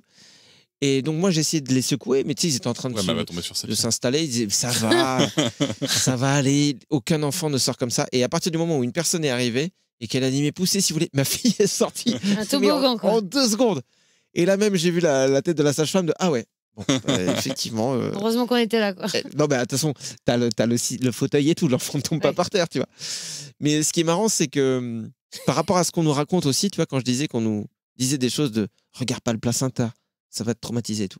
Le truc que je ne voulais pas faire, c'était voir mon enfant sortir. Donc pour mon fils, de toute façon, c'était tellement la panique que ça m'a même pas traversé la tête, il fallait que je soutienne ma femme. Là, pendant l'accouchement, à partir du moment où elle a commencé à pousser, même si ça a été très rapide, ma femme, j'ai senti que ça allait. Elle gérait le truc, elle était bien, elle était dans une espèce de force positive. Et le médecin qui était à côté, il me dit « Oh, c'est magnifique, il venez voir, monsieur ». Et moi, je dis « Non, c'est drôle. Oh, c'est magnifique. Je dis bah non, parce que moi je fais pas partie des gens qui veulent voir. Il me fait venez voir. Et là je me suis dit bon bah il m'invite. J'ai pas le choix quoi. Et donc je suis venu et puis donc j'ai vu en plus un bout d'accouchement en siège, donc j'ai vraiment vu une jambe de ma fille qui sortait comme ça de ma femme. Et alors que j'aurais cru que j'allais trouver ça dégoûtant, j'ai trouvé ça magnifique. J'ai trouvé ça trop beau. Je suis vite revenu auprès de ma femme. Et puis, de toute façon, 2 secondes après, ma fille était sortie. Mais je regrette pas du tout. Et on m'avait dit, en gros, c'est vraiment horrible quand il pense, mais ouais, en gros, si tu veux que le vagin de ta femme, ça reste un endroit de plaisir, mon grand, regarde pas ça, quoi, parce que ça te dégoûte. Et puis, il y a des hommes qui, après, désirent plus leur femme et tout. Attention, hein, peut-être que c'est vrai, enfin, c'est sûrement vrai. Et je respecte ça. Mais en fait, je me suis rendu compte que du coup, on avait projeté des trucs sur moi qui n'étaient pas du tout vrais. Et moi, ma femme, je continue à la désirer. Et ça n'empêche pas que j'ai trouvé ce truc magique. Et du coup, je regrette même de ne pas avoir tout regardé, quoi. Il y a peut-être un replay. Il doit être quelque part. Ouais. Oui, tu peux filmer hein, des fois. Mais je sais pas si j'irai jusque-là parce que je trouve que c'est tellement magique de vivre des fois un instant. Non, mais je pense que c'est en effet quelque chose de magique. Moi, c'est quelque chose que j'ai pas connu puisque c'était une césarienne. Moi, en fait, j'avais un champ opératoire, donc il y avait un grand drap, donc un grand champ qui séparait, tu vois. D'accord. Et en fait, moi, ce qui s'est passé, c'est que tout à coup, le champ est tombé et que je vois un mec ils ont baissé le champ, si tu veux, d'un coup. C'est pas un accident, quoi. Non. Et le gars qui tient ma fille par le pied, toute sanguinolente, bravo, c'est une petite fille. Ça devait être hyper choquant pour toi, non? Ouais. Ouais, tu m'étonnes. Ouais, c'était pareil, tu vois, juste prévenir, juste dire, elle est sortie, on vous la montre. Tu vois, juste ça. Puis on vous la montre pas comme ça, et enfin, pas dans cette après, position un peu barbare, quoi. Après, voilà, au moins, je la voyais. En fait, moi, le premier truc que je me suis dit, c'est elle pleure. Oui. Tu vois, c'était vraiment ça, c'était elle pleure. Elle respire, elle est en vie, tout le reste, voilà. Et puis après, tu sais, on va la nettoyer et tout. Donc, moi, je peux accompagner pour la nettoyer. Donc, tu vois bien que c'est pas du tout un bébé tout rose et tout machin. Donc, il y avait de ça. Mais ouais, ça peut être super beau. Moi, tu vois, il y a aussi beaucoup de récits d'accouchement à domicile où les parents sont tout seuls. Et c'est voulu, hein. Vraiment, le daron, là, c'est pas tu regardes ou tu regardes pas. De toute façon, il faut le faire. Tu vois, donc t'es hal et puis c'est tout, quoi. Bien sûr, mais j'ai entendu d'ailleurs cette histoire de cette famille absurde qui a décidé d'avoir des enfants en accouchant seul à la maison mais sans assistance, à qui on a retiré la garde de leurs enfants. Oui, alors. C'est quand même fou. C'est un petit peu plus Il doit y avoir des raisons derrière, oui. En fait, le truc, tu veux, moi, la seule chose qui me dérange dans cette histoire-là, c'est que la PMI n'a pas le droit de... Alors, déjà, ce qu'il faut savoir, c'est que la PMI ne peut pas faire placer des enfants. Ça n'existe pas. C'est un procureur qui prend la décision. Et on a dit que la PMI a fait placer des enfants, c'est pas vrai. Et le truc en plus, la seule chose qui me pose problème, c'est que sur ce dossier-là, on a parlé sur les réseaux, et j'en ai parlé avec la docteure Anis Dukanda, qui est médecin de PMI depuis plus de 20 ans. Elle dit, le seul truc, c'est qu'en fait, on n'aura jamais la version de la PMI, puisque eux sont tenus au secret professionnel. Oui. Et on ne sait pas, en fait. On ne sait Tout à pas. fait. Bah écoutez, ce que je vais faire, c'est que moi, je me remets au fond de mon siège. Tu vérifies tes sources. Et puis, bah, qui... Non, mais c'est important d'en parler aussi, tu vois, de voir ça. Mais il y a plein de AAD, d'accouchement à domicile, qui se passent très très bien. Là, c'était dans le cadre d'un ANA, d'un accouchement non assisté, qui se passe très très bien aussi. Tout va bien. Tu utilises quand même beaucoup d'acronymes. Hein. C'est pas moi qui les décide, tu sais. Ouais, mais quand même, tu les maîtrises, hein, c'est ça que je veux dire. T'aurais pas travaillé la SNCF. J'en connais aussi. On peut faire plein de choses, tu sais. Et donc, vous rentrez, vous restez quelques jours. Et là, tu as pris ton congé paternité. Là, je l'ai pris, oui, parce que j'avais eu le temps de cheminer, d'apprendre peut-être aussi à m'affirmer. Parce que je pense qu'il y a une partie, enfin c'est même sûr qu'il y a une partie de moi qui voulait de toute façon le prendre sur le premier accouchement, mais je me le suis pas autorisé, voilà, j'avais peur. Là, il y avait un côté, j'ai pas peur. Je le fais et puis c'est comme ça. Donc je l'ai annoncé. Et d'ailleurs, il y a vraiment l'art de certaines personnes au niveau professionnel. Il y a vraiment des gens qui ont cet art d'être des, j'appelle ça des cons sympas. C'est-à-dire qu'ils vont te dire, il n'y a pas de souci, parce que la famille, c'est le principal. Après, moi, maintenant, voilà, faut que je gère derrière. C'est pas évident, mais je vais gérer. Tu vois, cette espèce de... Je t'offre un truc, mais il faut que je te fasse quand même culpabiliser. Ouais, la toxicité. Ouais, je pense que j'habitais... On a travaillé dans des milieux où il y a beaucoup de ça, dans beaucoup de milieux sûrement. Hein. Non, mais tu sais, c'est avant tout des profils. Tu sais, prends ton congé paternité. Ça va être très difficile pour l'équipe, mais l'important, c'est que tu penses à toi, surtout avant tout. C'est ça. Et nous, on va gérer. Ou alors, on te donne vraiment... Il faut que tu repartes avec cette empreinte de on t'a fait un cadeau magnifique. Ouais, en fait, on t'a offert quelque chose de normal, mais je veux vraiment que tu le ressentes comme maintenant, tu me dois une fière chandelle. Quoi. Alors que c'est juste tes droits. Quoi. Ouais, exactement. Donc là, voilà, j'ai quand même fait ça sans culpabilité. J'étais super content d'être là, surtout que ma belle-mère était encore là. Elle est revenue du Brésil. Et puis, l'air de rien, on avait un petit garçon de 9 mois. Hein. Donc, on avait deux enfants, du coup, en bas âge à la maison. Et bon, ma femme allaitait encore. Elle n'a pas pu allaiter trop longtemps. Je crois qu'elle a fait que 3 mois. Ça a été un peu compliqué, encore pour des raisons professionnelles. Mais au moins, à 3, on s'en sortait bien. En fait, je pense qu'on devrait faire des enfants à 3. Enfin, il faudrait qu'on soit 3 adultes. ça serait quand même plus simple. Parce que des fois, on se sent vite dépassé, quoi. Ouais, c'est dans notre espèce, en fait. Nous, on est plutôt programmés pour faire ce qu'on appelle de l'alloparentalité. Ouais. C'est-à-dire avoir des enfants qui fassent déjà partie d'une communauté, tu vois, avec différents adultes qui vont s'en occuper. C'est assez récent dans l'espèce d'avoir ce fonctionnement où on est vachement isolé quand même. Et encore plus avec le 19e, 20e siècle où, si tu veux, les familles se sont éclatées. Avant, tu avais plusieurs générations, tu vois, qui étaient très proches. Donc, souvent, tes parents, c'était tes voisins, tu vois, ou même dans la même maisonnée, tu vois. Et en fait, du coup, c'est quand même beaucoup plus facile. Donc, il y a vraiment un côté de société qui évolue et pas forcément dans le bon sens pour la parentalité et pour l'enfance. Et donc, vous vous retrouvez avec 2 enfants en bas âge. Alors, moi, je suis totalement... C'est pas du tout mon souhait, tu vois, de faire 2 enfants proches. Parce qu'en fait, je me sens pas, tu vois, émotionnellement. J'ai une certaine parentalité et je vois bien l'exigence que ça a tout petit. Et je me suis dit, 2, c'est chaud, quoi. Il y en a qui font 3, hein, tu vas me dire. Il y en a qui ont 4 enfants en 4 ans. Bien sûr. Et puis je pense que nous, on n'est clairement pas le genre de personne qui devait faire des enfants rapprochés. Ah ouais ? Ma femme et moi, pas du tout. Parce qu'on est du genre à se noyer dans un verre d'eau déjà et à se mettre beaucoup la pression pour plein de trucs. Il y a des gens qui ont ce truc. Pour moi, je les vois un peu comme... On a toujours tendance à idéaliser les autres, surtout quand ils ont l'air de mieux s'en sortir. Mais il y a des gens qui sont en mode... allez, on avance, on va y arriver. Et puis de toute façon, on se laisse même pas le temps de réfléchir à est-ce qu'on va s'en sortir ou pas. On se met en marche, on y va. Nous, on est... Enfin, surtout moi, je suis très cérébral dans le « Oh mon Dieu, mais comment on va gérer ça ? Comment on va gérer ça ?» Donc ça a été super compliqué. On n'est jamais passé aussi proche de la séparation que dans cette période-là, du divorce. Ma femme, elle a fait au moins une dépression. Moi, j'ai fait une très profonde dépression aussi. Elles n'ont pas été synchronisées, heureusement. Mais j'ai quand même l'impression que pendant 3 ans, je dirais que jusqu'aux 3 ans de mon fils, peut-être... non, peut-être un peu plus. Je ne vais pas minimiser. Je pense que c'est peut-être pendant 4 ans. on s'est oublié à tous les niveaux. Ma femme s'est oubliée en tant que personne individuelle. J'ai oublié l'individu que j'étais. Et ensuite, on a oublié évidemment le couple. Mais il y avait quand même cet amour qui était là en lame de fond. Je ne sais pas comment c'est possible, mais il y a une espèce de corde comme ça qui a tenu, qui fait qu'on est encore ensemble aujourd'hui. Mais ça a été très, très, très compliqué parce que, ne serait-ce que la fatigue, un truc très basique, de ne pas dormir la nuit ou très peu. Parce que moi, mon fils, il a fait ses nuits qu'à partir de 1 an. Donc, on avait 2 enfants déjà, on avait 2 enfants qui dormaient pas la nuit, quoi. Et le manque de sommeil rend tellement tout tellement difficile. Chaque désaccord devient une dispute difficile à gérer. Les enfants, des fois, tu vois, tu parlais de tout à l'heure des punitions, des choses comme ça. Enfin, je sais toujours pas si c'est dans ce podcast ou pas. On en a parlé, oui, en effet, dans l'épisode qu'on a fait pour votre podcast. Mais on va y venir, de toute façon, aux punitions. Mais vas-y. Parce que ce que tu disais, c'est que, évidemment, que mettre un enfant dans sa chambre, l'enfermer, c'est pas quelque chose, c'est pas une bonne punition, quoi. Il y a rien de pédagogique là-dedans. Il y a de je te fous dans ta chambre et je ferme, il y a rien.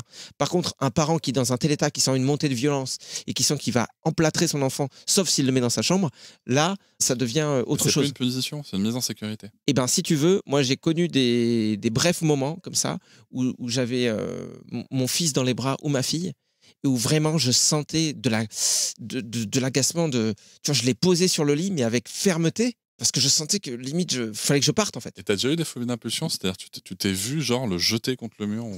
J'ai jamais vu ça. Par contre, je me suis vu... Pas le faire, hein, mais t'imaginer le faire. Non. Okay. Par contre, c'est peut-être pire, puisque j'ai posé mon fils ou ma fille sur le lit, mais vraiment trop violemment, quoi. J'ai pas jeté mon enfant, mais il y avait trop de virulence. Oui, bien sûr, oui. Et donc, bon, de toute façon, on s'est toujours dit avec ma femme que dans des moments comme ça, on s'appelait l'un l'autre, on arrête tout ce qu'on est en train de faire, on sort et voilà. Donc... le fait d'avoir eu ces 2 enfants rapprochés, d'avoir eu surtout la première année, on va dire, des 2 enfants en même temps, des nuits sans sommeil, j'ai trouvé ça dangereux, même si le mot peut paraître fort, par moment. Évidemment qu'il y avait plein de super moments. Il y avait surtout de la fatigue, on va dire, classique. Mais parfois, il y a eu du gros danger pour notre couple. On s'est dit des choses qu'on ne se serait jamais dit d'habitude. On a eu des comportements qu'on n'aurait jamais eu d'habitude. On a toujours veillé à ce que nos enfants soient en sécurité, à ce que la personne la plus enclin à pouvoir s'occuper de l'enfant le fasse. Mais ça a été parfois très difficile. Et même moi, tu vois, j'ai souvenir de ma fille une fois, elle s'endormait plus facilement quand je marchais. Et vu que la chambre était toute petite, je faisais des demi-tours, tu vois. Je tournais sur moi-même. Et il y a une fois où vraiment je faisais des demi-tours. Mais vraiment, elle était dans un manège à sensation, quoi. Mais je tournais beaucoup trop vite. Et je me suis rendu compte que j'étais en train de péter les plombs. Et que j'aurais pu lui faire mal, quoi. Je sais pas, j'aurais pu déplacer un truc dans son cerveau, j'en sais rien. Et puis en plus, tu as ce côté, nous, notre fille, elle a fait ça à un moment, à un moment, je sais plus, il y a eu une phase, tu vois, où c'était dans la poussette, quoi. C'est dans la poussette, mais même quand il pleuvait, qu'il faisait nuit, et des fois, tu vois, je faisais des tours de salon. Et je me rappelle d'une nuit, tu vois, où j'étais trop fatigué. Et en fait, tu peux vite, je trouve, t'énerver parce que non seulement cet enfant ne dort pas, mais en plus, il a l'outrecuidance de pleurer alors que tu es en train de te plier en 4 pour sa gueule, quand même. Non, mais c'est ça, tu vois. Bien entendu que ce que je dis là, si tu veux, c'est pas le fond de ma pensée, mais c'est ce que tu ressens en vrai, quoi. T'as vraiment ce côté, je trouve, mais d'où tu pleures alors que je suis en train déjà de me plier en 4 pour ta gueule, tu vois. Et ça fait monter la sauce, tu vois. Moi, j'ai fait des choses dont j'ai honte, ce dont je viens de parler là. Balancer ma fille à droite à gauche, tourner sur moi-même jusqu'à la poser, me dire mais voilà, je pète les plombs encore, vas-y, j'appelle ma femme, ou mon fils comme quand je l'ai posé sur le lit comme ça. Mais j'ai déjà fait un fuck à mon fils, t'imagines, j'ai fait un doigt d'honneur, vraiment de genre mais tu sais quand il était tout bébé, tu vois, genre il pleure, il a 4 mois et je le regardais, je dis mais tiens dans ton cul et je sors de la chambre. Tu vois, mais des trucs comme ça, mais où tu dis horrible. J'ai déjà dit à ma fille mais ferme ta gueule, mais pareil, dans un âge où elle n'était pas capable de le comprendre parce que bébé, mais horrible de ce que t'envoies à ton bébé. Si tu veux, tu dis pas ça. Mais tu dis pas ça à un bébé, non.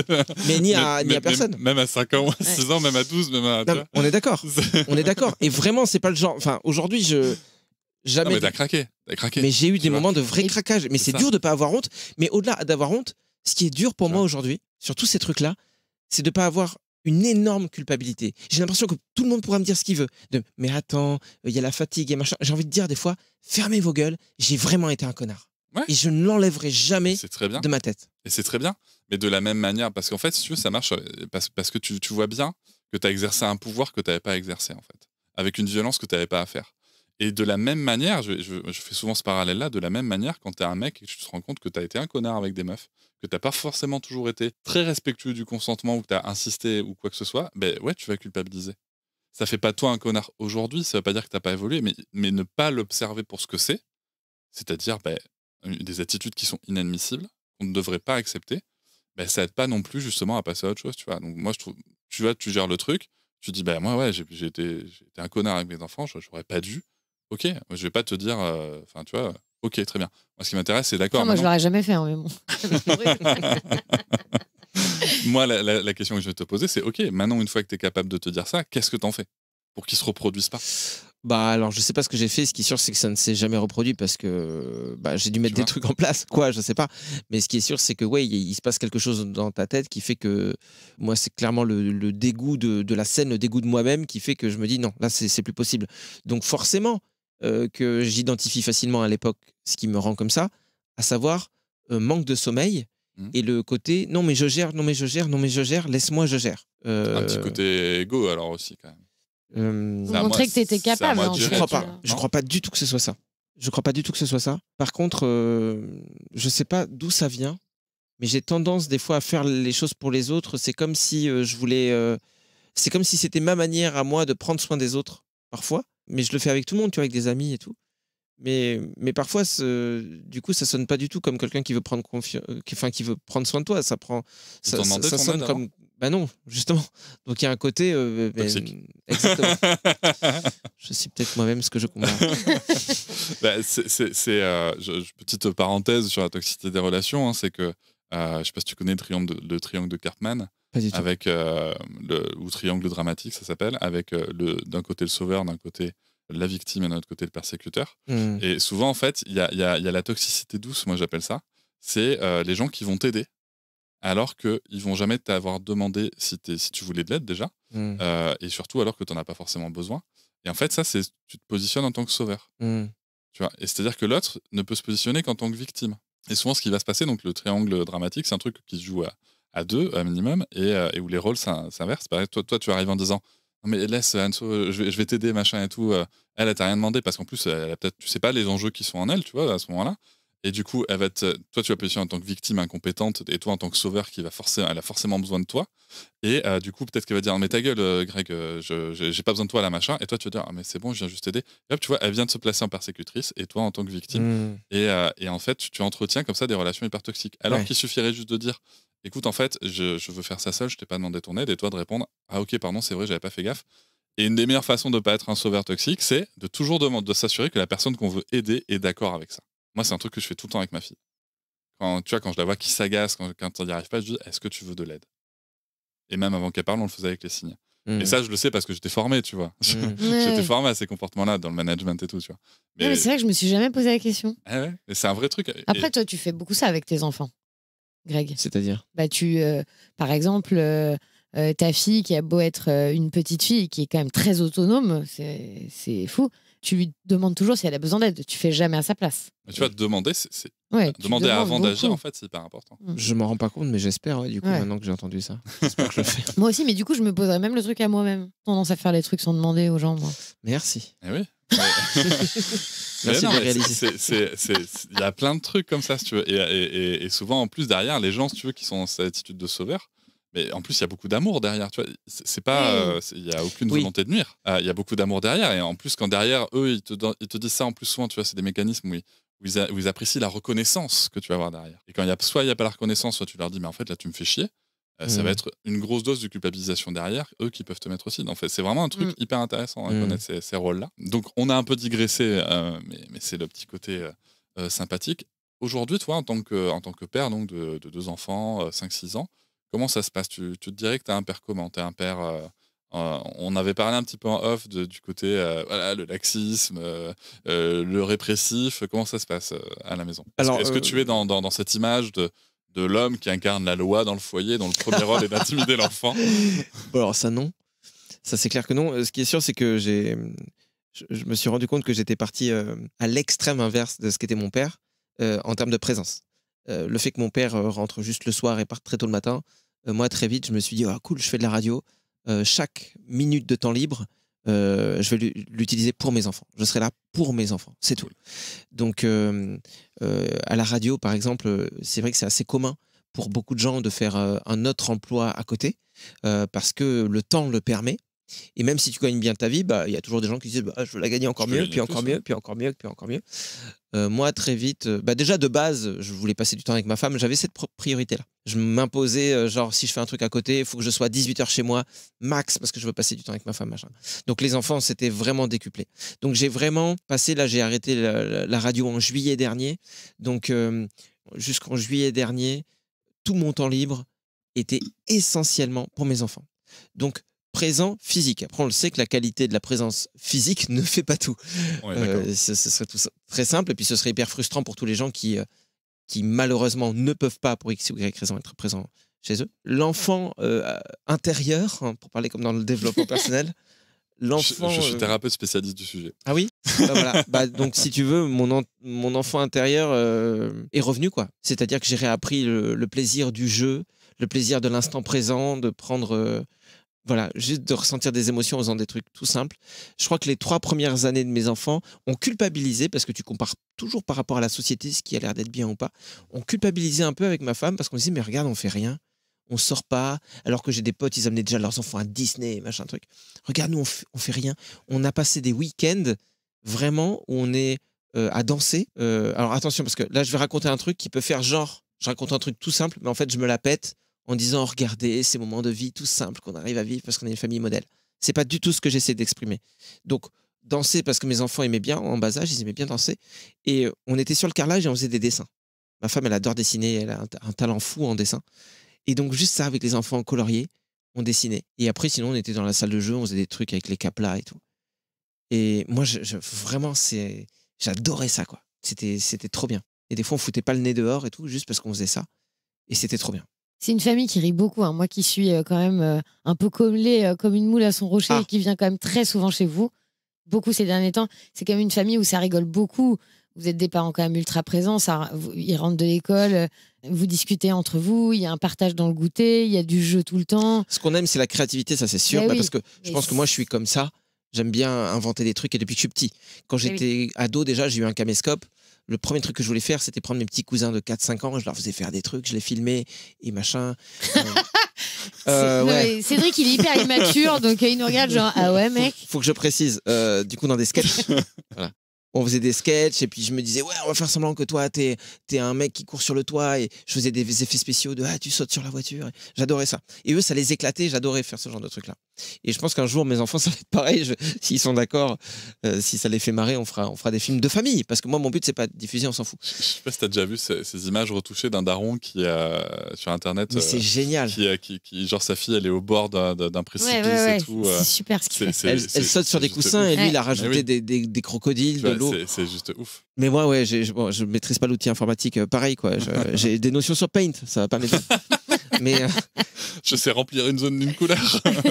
Mais oui, la créativité, ça a toujours fait partie du truc. Donc, on réaménage une chambre d'amis. Je me souviens, tac, on a un matelas qu'on avait récupéré, qu'il faut rendre. Il est dans un couloir. Et il y a mon fils qui monte dessus. Il s'en sert comme un toboggan. Je fais, attends, on va le mettre sur l'autre. Et donc, au milieu de leur chambre, on avait 2 matelas doubles comme ça, qu'on avait superposés l'un sur l'autre. Et on avait mis des coussins dessous. Donc, du coup, ça faisait une espèce de descente, quoi. Et on a appelé ça le jeu du Galipetti Galipetta. Et moi, je faisais le commentateur, je disais attention, le concours de Galipetti Galipetta commence. Donc ma fille avait 2 ans, mon fils avait 3 ans. Et attention, c'est Georges. Donc mon fils s'appelle Georges, désolé pour lui. J-O-R-G-E, parce que ma femme, elle est brésilienne et il fallait un mot, un prénom qui marche dans les 2 langues. Je me justifie parce que voilà. Et ma fille s'appelle Alice. Donc j'ai dit attention, le premier joueur, Georges, s'élance. Oh là là, très bien, Galipette, mais il est rattrapé par Alice. Et donc ils se marraient en faisant le truc et tout. Et on a fait ça, genre, ils adoraient Galipetti Galipetta. On a des vidéos de ça et tout. Donc on a fait ça pendant 2 mois. Un autre truc qu'on a pu faire, par exemple, dans un truc beaucoup plus simple, donc on leur lit des histoires tous les soirs. Donc un soir c'est leur maman, un soir c'est moi. Et à un moment, ils voulaient pas dormir. Ils voulaient pas dormir. Vraiment, ma fille, elle était surexcitée, elle voulait pas dormir. Et je ne savais pas comment faire. Et à un moment, je dis je vous ai pas raconté un secret. Et là, je les vois, ils font quoi? Et puis ils se mettent comme ça sous leur couette. Et là, je dis, bon, il fallait que je raconte un truc. Quand j'étais petit, en fait, mes parents, ils n'étaient pas au courant, mais voilà. Donc, j'ai raconté une anecdote de quand j'étais petit, un truc un peu mignon, mais pas fou, en rajoutant un peu. Et en fait, ça les a apaisés et tout. Et puis, allez, bonne nuit, bisous, on se voit demain. Et en fait, dès le lendemain, on lit l'histoire. Et là, ma fille, elle dit, et c'est quoi le secret, papa, ce soir? Donc ça, c'était il y a 3 ans. Ah oui, attends, je vais te raconter. Alors, ma femme, elle dit quoi? Bah oui, donc vu que c'était le tour de ma femme, il faut que je lui raconte le principe. Et ma femme dit, ok, je vais vous raconter un secret aussi, je la mets là-dedans. Et donc c'est devenu un rituel qui, au bout d'une semaine, a été un peu saoulant pour ma fille. Elle dit, papa, tu sais, les secrets, ça parle toujours de toi ou de maman. C'est embêtant. J'aimerais bien que ça parle d'autre chose, de princesse ou de forêt. Ah ok. Tu veux une histoire? Exactement. Et donc le secret est devenu, démerdez-vous papa, maman, tous les soirs, et au moment où je te parle, on le fait encore en ce moment, tous les soirs, vous allez improviser une histoire. C'est génial. Donc là, tous les soirs, on leur lit une histoire, chacun, et on improvise une histoire. Ça s'appelle le secret, mais ça n'a plus rien d'un secret. Et ce qui est génial là-dedans, c'est que nous, ça nous fait vachement travailler l'imagination. C'est que de l'impro, parce que tu as autre chose à foutre dans ta journée que de dire, là, attends, qu'est-ce que je vais faire ce soir? Je vais pas faire un scénario. Par contre, ce qui est génial, c'est que tu peux passer des messages des jours où tu es un peu inspiré, tu vois. Tu peux parler d'un pays où il y avait que des ours et où un jour il y a un renard qui arrive et à l'école tout le monde se moque de lui parce que c'est un renard et que il a des poils roux et machin. Et donc tu vas raconter toute cette histoire et la souffrance du renard et qu'en fait un jour il va participer à un jeu et les autres bébés ours ils vont trouver qu'il est hyper sympa, ils vont se rendre compte qu'en fait l'animal qu'ils étaient c'était juste une forme et que tu peux être un renard, tu peux avoir des poils roux ou avoir des poils bruns. En fait tu peux partager plein de choses magnifiques. Donc c'est cool en fait aussi des fois de dire, sans t'improviser un spécialiste de la petite enfance qui va être capable de véhiculer des super valeurs dans tes histoires, en réalité il est quand même intéressant en tant que parent cet exercice-là. Et puis il y a des fois tu es vraiment crevé, juste tu dis voilà, il y a un pommier qui avait des pommes magiques qui font grandir et puis un enfant était trop grand donc il a écrasé sa maison. Et... En fait, tout ce que tu as construit dans le message sympa avec l'ours et le renard, là, le pommier, il a tout détruit. Non, mais tu sais, tu retrouves les jeux avec sa sœur, tu sais, sur l'accident et tout. C'est clair. La boucle est bouclée, tu vois. En réalité, on ne crée plus qu'on ait une apparition de son ex américaine et c'est bon, on a un super scénar. Mon exemple était mal choisi, mais c'est jamais glauque, c'est jamais triste. Mais des fois, je veux dire, il n'y a pas de message. Des fois, c'est juste mais une pomme qui te fait devenir invisible, l'autre, elle te fait devenir géant. Mais tu sais, ce que tu dis là, c'est de la même manière que quand je parle avec des parents, tu vois, nous, on est en instruction en famille, en plus, on fait du unschooling, tu vois, donc il n'y a pas de truc très cadré, en fait, on s'en fout. Et souvent, les gens me disent, oui, mais tu prévois combien d'activités? Mais en fait, je prévois pas. Ça vient comme ça vient, et je fais confiance à ma fille, et basta. Et les gens pensent que, tu sais, il faut toujours prévoir des activités, avoir des trucs bien normés, bien machin. Non, pas forcément, non. Bon, on a déjà beaucoup discuté. Ouais. Il y a une dernière question. Je parle trop en plus, moi je sais, je suis désolé. Non, tu parles bien. À la base, tu m'as posé qu'une question, c'est ça va ton fils? N'empêche, pour un mec qui me disait à l'antenne, mais tu sais, moi, c'est pas très intéressant, j'ai pas trop grand chose à raconter. En réalité, je trouve que c'est pas très intéressant dans le sens où j'ai aucune spécialisation et que c'est en ça, tu vois, que je me dis que je suis pas très intéressant. Spécialiste de ta vie, mec. Et encore, ouais. En plein cas, il m'a touché. Mais oui. Je sais pas si je suis spécialiste. Mais si. Et surtout qu'en plus, tu te rends pas compte à quel point tu trouves des trucs. Tu vois, pour l'anniversaire de sa fille, j'étais encore là, je suis toujours là. Et il a pris la guitare. Il y avait 8 enfants qui étaient là, tu vois, il faisait pas très beau dehors. Il a pris sa guitare et en fait, au rythme de la musique, il leur jouait de la guitare et il leur disait sautez, sautez, sautez, tu vois, au rythme de la musique. Et en fait, t'es là à côté et puis tu vois les mômes qui se marrent, ils explosent de rire et c'est génial. C'est tellement pas. N'hésitez pas, il est disponible pour les anniversaires, les bar mitzvahs. Ouais. Non, mais en vrai, c'est vrai, tu te rends pas compte qu'à chaque fois, tu trouves un truc qui fait qu'en plus, ça amuse les adultes. En fait, c'est que je racontais une histoire dans la chanson, mais ça montre que vraiment, ça t'a laissé des beaux souvenirs. Non, c'est parce que moi, je raconte mal. Je leur demandais d'incarner l'histoire, donc je disais c'était une petite fille qui était dans son jardin, qui était heureuse et qui sautait. Donc, et puis machin. Et puis sa voisine était. Donc là, la musique ralentissait. Une mamie qui avait mal au dos. Et donc là, ils font tous la mamie qui se baisse, qui ont mal au dos, machin. Et qui avait un chat, et donc ils imitent Mais moi, j'adore. En fait, j'aurais adoré travailler avec des enfants si j'avais des compétences autres qu'être le maître de ma vie. Non, mais les enfants, c'est tellement enrichissant. En fait, ce qu'on subit en tant qu'adulte, comme une grosse contrainte de putain, je peux plus aller au foot avec les copains. Oh putain, je peux plus picoler le soir parce que je dois m'occuper de. Oh putain, je dors mal donc au travail, je suis déconcentré, ça me fait chier. Enfin, tu vois, j'imite volontairement un cliché de gros bourru qu'on peut trouver de par chez moi. Et parce que, une fois de plus, parce que là, ça fait vraiment très méchant ce que je dis, mais ils sont là parce qu'on leur donne les outils qu'on leur a donnés à ces gens-là. Et moi, je serais exactement comme eux si j'étais né à la même époque qu'eux, au même endroit, avec les mêmes parents, je serais cette personne. Et ce que je veux dire, c'est qu'on subit tout le temps ça comme beaucoup, on subit ça comme une pression de maintenant j'ai des enfants et je peux plus faire ça, et comme une contrainte. Alors que si tu acceptes juste de suivre le flot de ta vie ta rivière, elle est en train de prendre un tournant, là, au lieu d'essayer de nager dans un autre sens, suis le cours de cette rivière, vois où elle t'emmène, Et en fait, les enfants, c'est... Oh putain, c'est tellement cucu de dire ça, mais... Putain, mais qu'est-ce que t'apprends grâce à tes enfants? C'est incroyable. Qu'est-ce que t'apprends à reconnecter avec l'ici, avec le maintenant, à t'émerveiller. Mais ouais, en fait, je suis devenu un humain hyper aigri qui pense que tout lui est dû, alors que t'as raison. T'as raison, juste empiler 2 cas plats et regarde papa, c'est un château fort. Mais t'as raison, c'est un château fort et t'as fait ça tout seul et c'est génial. Et qu'est-ce que t'as envie qu'on rajoute à ce château fort et on va pouvoir se coucher en se disant que c'est génial ce qu'on a bâti. On n'a pas créé une start-up, mais on s'en bat les steaks. On a fait un château fort, quoi. Bah ouais, c'est trop bien en fait et on le valorise pas assez. Et nous, on est des putains de zombies à avancer, à donner de l'importance à ce qui en a pas, à cracher sur ce qui a tant d'importance. Et à la fin de notre vie, on se dit putain, j'ai un goût de j'ai raté ma vie, pourquoi? Bah, je sais pas. T'as pas de Rolex. Parce qu'on n'a pas de Rolex. Bon, bref. Non, c'était une belle envolée. Parce que j'ai fait un château fort hier soir. Mais c'est chouette. Mais c'est chouette. C'est vraiment chouette. Mais moi, je suis fasciné de ça par les enfants comme toi. Donc, il vaut mieux, tu vas me dire. Quand tu fais le choix de l'instruction en famille, ouais, c'est vrai. Si tu trouves ça chiant, oui, c'est compliqué. Ça peut être un cadeau d'un souci. Et juste pour rajouter une mini parenthèse, mais ça sera pas long, c'est promis, c'est de dire que, évidemment que là, je ressens les choses comme ça et qu'il y a plein de moments comme ça, mais évidemment qu'il y a plein de moments où je suis endormi, où je suis dans mon quotidien, pris par, et je suis incapable de m'émerveiller de quoi que ce soit. Parce que ça demande aussi de l'énergie, en fait. Et bien entendu que si tu as mal dormi la veille, bah, tu vas peut-être pas être en extase devant le château fort de ton fils aussi, tu vois. C'est peut-être ça aussi qui se passe. Et encore une fois, tu vois, on en reparlait dans l'autre épisode. Donc, j'invite encore une fois les gens à aller écouter l'épisode qui sera en description du podcast. Moi, il y a une dernière question que je veux te poser. Après avoir raconté tout ça, si tu pouvais avoir Greg d'il y a 6 ans, juste qui va être papa, là, tu vois. Qui va être papa, voire même, tu vois, le Greg qui a envie de s'éclater au sol. Qu'est-ce que tu aimerais lui dire? Celui qui est dans le couloir, là. Première chose, c'est t'inquiète, tout va bien se passer, tout le monde va s'en sortir. Donc, rien que ça, voilà. Tout le monde sort de cette histoire en vie et en bonne santé. La seule chose que j'aimerais me dire, je crois, c'est écoute-toi, fais-toi confiance, sois toi-même. Ne cherche pas à faire de la meilleure manière possible ou pas. Écoute-toi, fais-toi confiance parce que je pense qu'au fond, t'es un mec bien. Tu le sais. Tu vas faire des erreurs, mais tu vas apprendre de tes erreurs parce que t'es pas le genre de gars qui va s'endormir sur ses lauriers, quoi. Et par rapport au boulot ou tout ce qu'il y a autour, te laisse pas bouffer. Écoute-toi. Écoute-toi. Donne priorité à ce qui compte vraiment pour toi. Mais te mets pas trop de pression. Tu vas être un bon papa à partir du moment où tu fais les choses juste avec ton cœur, avec amour. Voilà. C'est pas de la technique, c'est pas un savoir-faire, c'est pas des bouquins, c'est pas une expertise. Fais les choses avec ton cœur. Aime tes enfants, aime ta femme et tout va bien se passer. Et aime Anso aussi un peu quand même.